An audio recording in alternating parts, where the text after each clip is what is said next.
Hey everyone, hopefully all y'all are staying safe, during this time. But today I got something super special for y'all.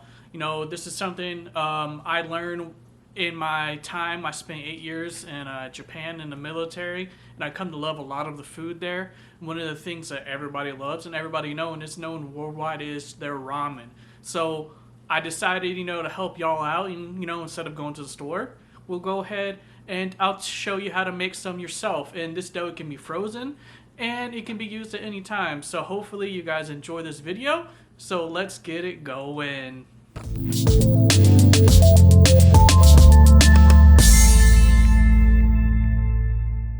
First thing we're gonna go get going is we're gonna get this pork in a marinade. It's gonna help tenderize it a little bit, so when you don't have to cook it as long. So first we're gonna take about 1.5 cups of soy sauce. Then comes the vinegar here. I used about 1/4 cup of it. You don't want to add too much. You don't want to add that extra flavor in there. I threw in some fish sauce here. I used about 1 tablespoon. I just gave a little bit of extra saltiness and flavor to it. Then I used about 1/2 cup of mirin. If you don't have this is fine. It's just something I like. It's a good marinade when it comes to pork.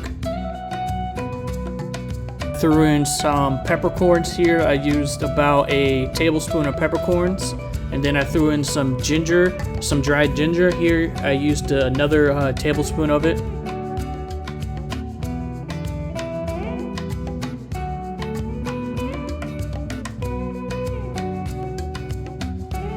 Then went my favorite seasoning in the world, is garlic powder. Here, I would say about 3 to 4 tablespoons of it. Then went about 1 cup of sugar. You can use less if you want. And 1 full lime zest. Do the whole lime, put it in there, and then you're gonna use that same lime. You're gonna roll it out, and you're gonna put 1 full lime of juice in there too.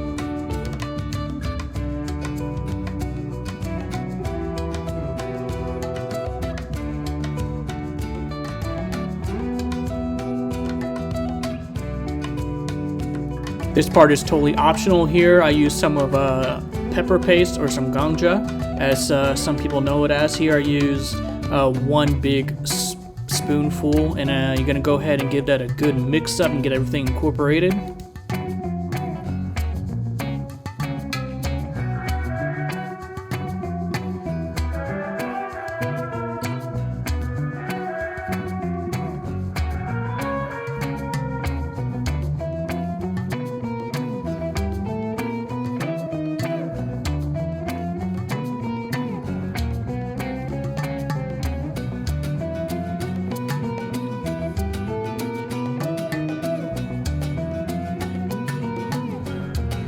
Once you got that good and mixed up, you're gonna take 1 Ziploc bag, or if you have a container, you can put it in a container. You're gonna take your pork belly and you're gonna throw it into whatever you're using to store it. After that, you're gonna go and take your mixture and pour it in there. Make sure you get everything covered in there. I left mine for about an hour. You can do it in 30 minutes or 15 minutes. Just the longer it sits, the more it penetrates the meat, the more it's gonna make it tenderized. While the meat marinates, we're gonna go ahead and start our dough for our ramen here. You're gonna go and use, you need an alkaline for this.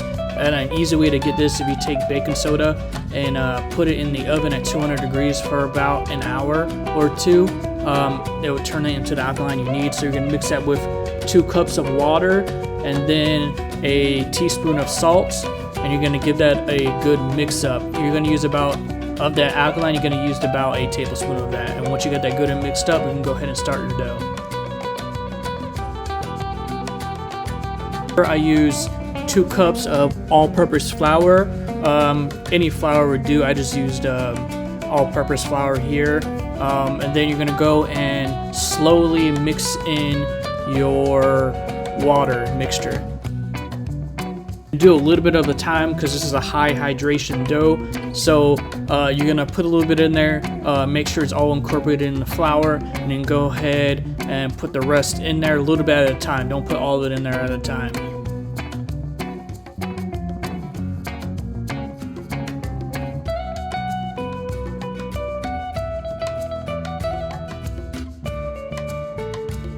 What should you start to see as you add more of the water in there at the time? It's a dough starts forming up.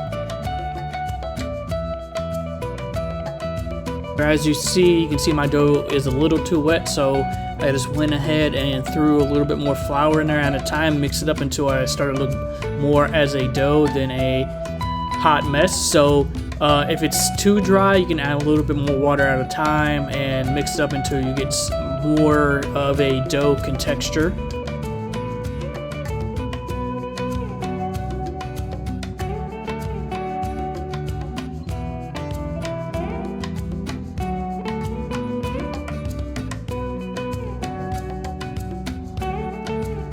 Now that it's starting to become more dough-like and it's starting to come together more here, you want to make sure you get all the flour incorporated that you have in the bowl as much as possible. You don't want to use and leave over dough or leave over flour.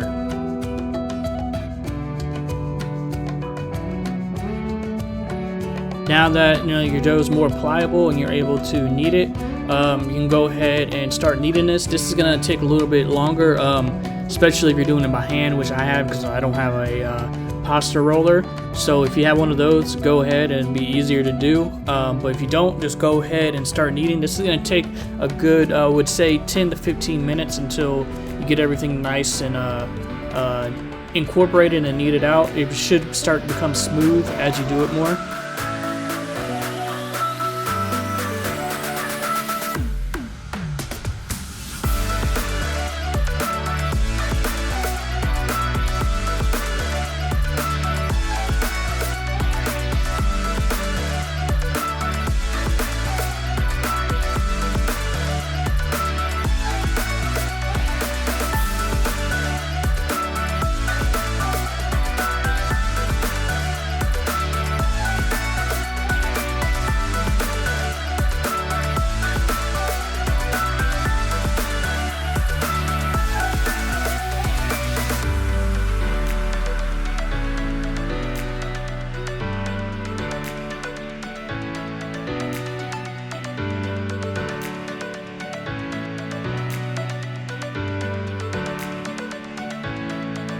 You see the dough starts to smoothen out a little bit. You want to go ahead and make it into like a little ball. I'm going to go ahead and let this rest for about 2 hours. You want to make sure you get the gluten nice and relaxed, because this is how the whole purpose of how pasta come along. You want it nice and stretchy and elastic. That's what the alkaline is for, is help to relax the dough more and the gluten. So you're going to go ahead and put this in a pasta wrap or a bag and let it sit for about 2 hours. For the meat and the dough, we can go and get our veg prep. This is going to take a little bit because there's a lot of stuff. Ramen, there's a lot of stuff. So here, I took some radishes. This is optional, but I decided to do a little pickled radish I had with that vinegar that I have. So go ahead and, if you don't have a mandolin, that's fine, but you can just do a thin slice on it, some vinegar, a little bit of salt, and put them in there, and those are going to just let them sit until serving time.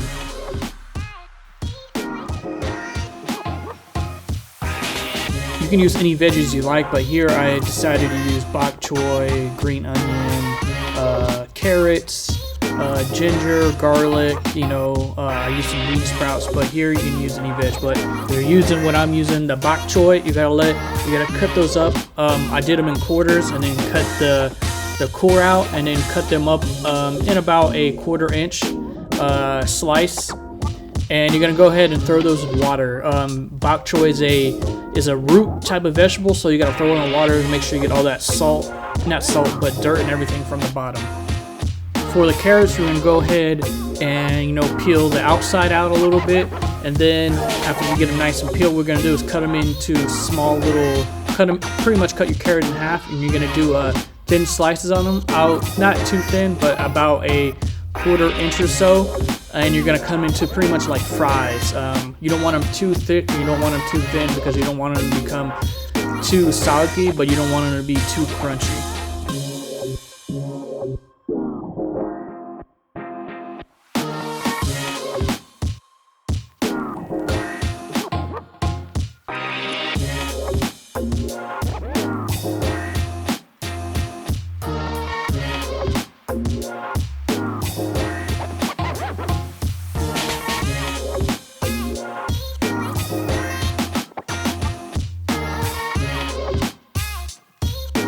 Gonna cut them pretty much like strips like these. Don't go too thin, and don't worry about them being too exact. You know, it's fine. It's home cooking. That's what it's for. You know, not everything has to be exact as long as it tastes good, right?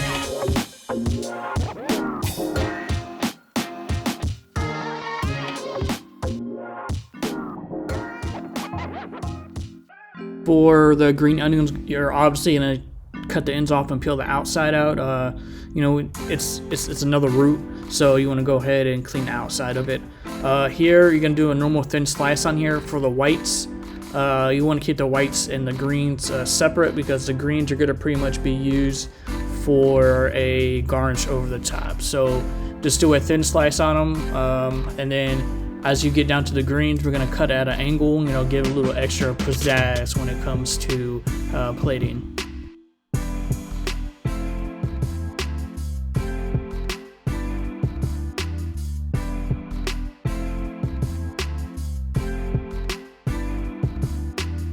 And you know, I always gotta have garlic. So here, we're just gonna mince garlic. I didn't use my my little mince machine that I have. I just use my knife. So go ahead and peel everything. You're gonna thinly slice it, and then you're gonna do the knife trick that you've seen me do many times. If you don't know how to do it, it's in the video. So go ahead and get that nice and minced up.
So with the ginger, we're gonna go ahead and peel this. Pro tip: an easy way to peel ginger is take a spoon and scrape it across the top, and the skin should come right off.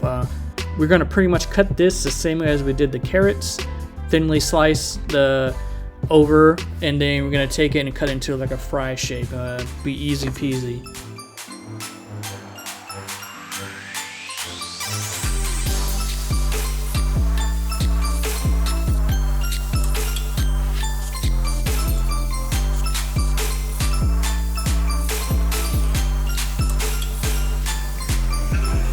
Now that all the veg prep is set up, we're gonna go, and our dough should be nice and rested. It's still gonna be a little bit sticky, but that's fine. We're gonna go ahead and cut it in half, and we're gonna start rolling this out. You don't have to use the whole roll. This will freeze pretty well. So go ahead, and if you don't want to use all of it, you don't have to. So we're gonna not slice this, but roll this out pretty thin. Do it about a 1/4 inch or so of thinness is what you want. If you have a pasta maker, that helps you out a little bit more, makes it easier. If you don't, we're gonna go ahead and roll this out. So, you know, follow along. You want to get it nice and long, and then you want to get it thick lengthwise, you know, to get everything incorporated, because you want to make the noodles even as much as possible.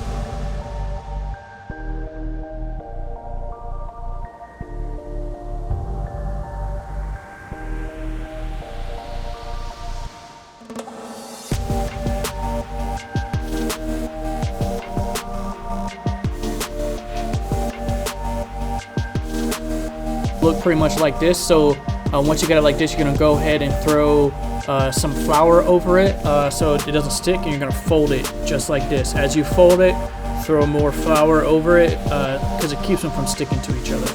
We're gonna keep folding it until we get to the end, and once we get to the end, we're gonna do the same thing. We're gonna flour both sides so it doesn't stick. After that, pretty much you're gonna cut this into small strips, and this is what's gonna form and make it give you that ramen look. Just make sure you cut all the way through. As you can see, some of these I don't cut all the way through and it sticks like that, but it's no problem. It's dough, so you know it'll be fine in the water.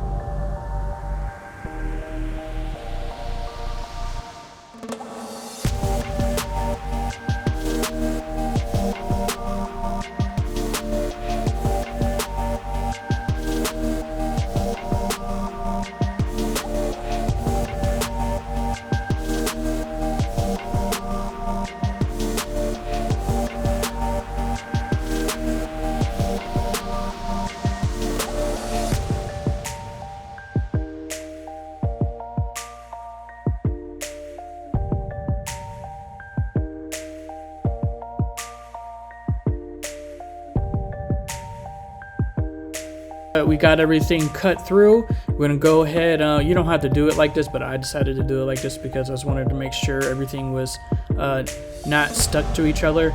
You're gonna take them and pretty much just pull them out. Everything should be pretty close to the same length. If not, that's fine, you know, it's ramen, you're not gonna know.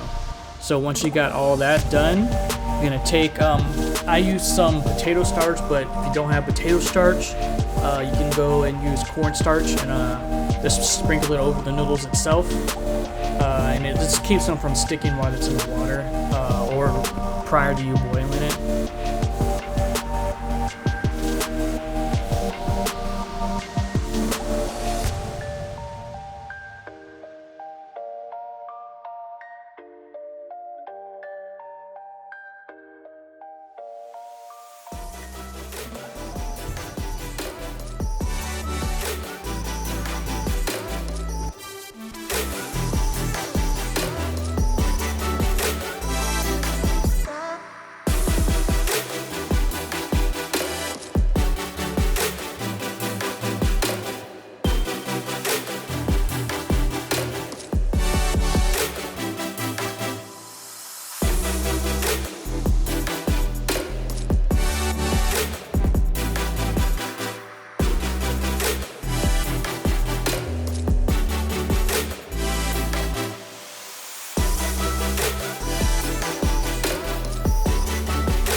As you can see, the dough is pretty stretchy. This is what you want. You know, it's what the whole alkaline's for, to keep the dough and keep it stretchy. And you get that nice chewy type of noodle that you're looking for on. Here I threw some of the potato starch over it just to keep the noodles from sticking to each other.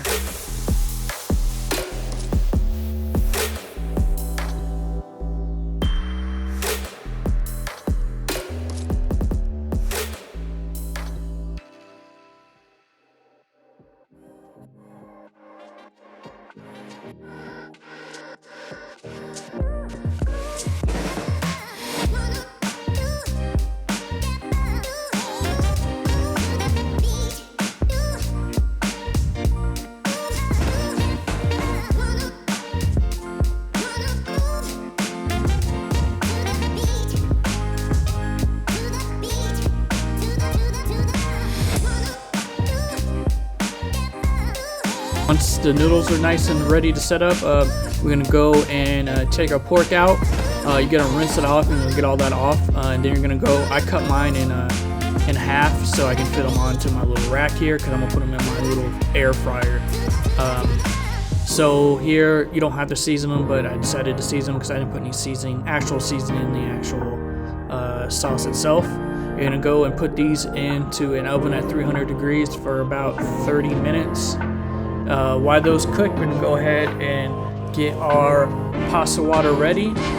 Here, you're gonna bring it to a boil, and you want to salt this pretty good because the noodles won't stay in it for very long. And you know, I learned the shorter amount of time that the actual pasta stays in it, the more you want to salt it because it does not absorb as much flavor. So you're gonna go, once it brings to a boil, you're gonna throw this into the actual water itself. You're gonna give it a nice spin to keep the noodles from attaching to each other and sticking, and then bring it back to a boil and let it boil for about 5 minutes. This is the pork while it's cooking. You know, as you can see, it looks super delicious. I love pork though, so. While all that is cooking, we're gonna go and get our stock ready. If you don't have stock already made, you can just use some store-bought stock, chicken stock, beef stock, pork stock. It's whatever type of meat you want to use in, just the type of one you want to use. So here, I got some oil in a pan or in a pot. Got it hot, threw my garlic and ginger in there and got a nice color out of them. Once I did that, we're gonna go and throw in our stock. Here I used about 3 cups of stock. This is my veggie stock that I made a little while ago, and you're gonna bring that to a boil.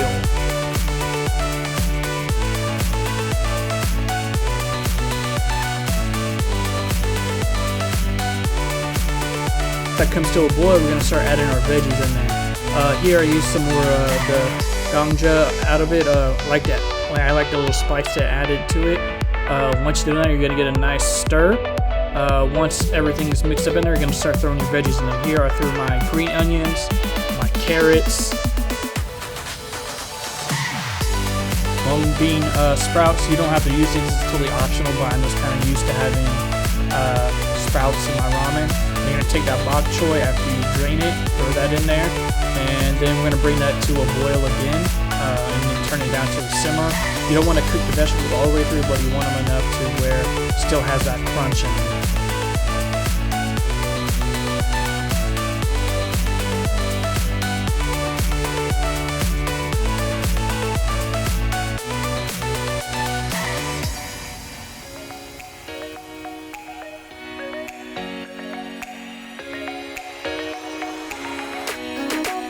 Set that to the side. Then we're gonna take our pork out.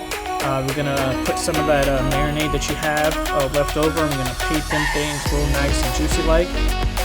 By now our pasta should be done. Our ramen should be done. We're gonna take and we're gonna get that nice and strained. And once we get that nice and strained, we're gonna set it to the side, and we're gonna start plating this up. I always like putting the noodles in there first. You don't have to, but this is how I do it. Also, these are some bamboo shoots that I put in there. And then goes our broth and our ramen. Our broth and our veggies go in there. And then after that, we're gonna go and take our pork and slice it up. Well, that pretty much wraps up the video, guys. Hopefully you guys enjoy ramen just as much as I do. And hopefully this helps you guys out so you guys don't have to go out as much. And you guys can make it yourself, you know. The fruits of your labor, you know, everything tastes better when you make it yourself. But if you guys really enjoy this, go ahead and smash that like button. It really helps me out, especially since I am a smaller channel. The algorithms help out when you get more likes. So hopefully you guys are staying safe, and I hope you guys have an awesome day. Peace. Oh, also, almost forgot, while you're here, don't forget to hit that subscribe button, you know, if you guys don't want to miss out on any more how-to videos or more recipes that I have. So thank you for watching, and I hope to see you guys next time.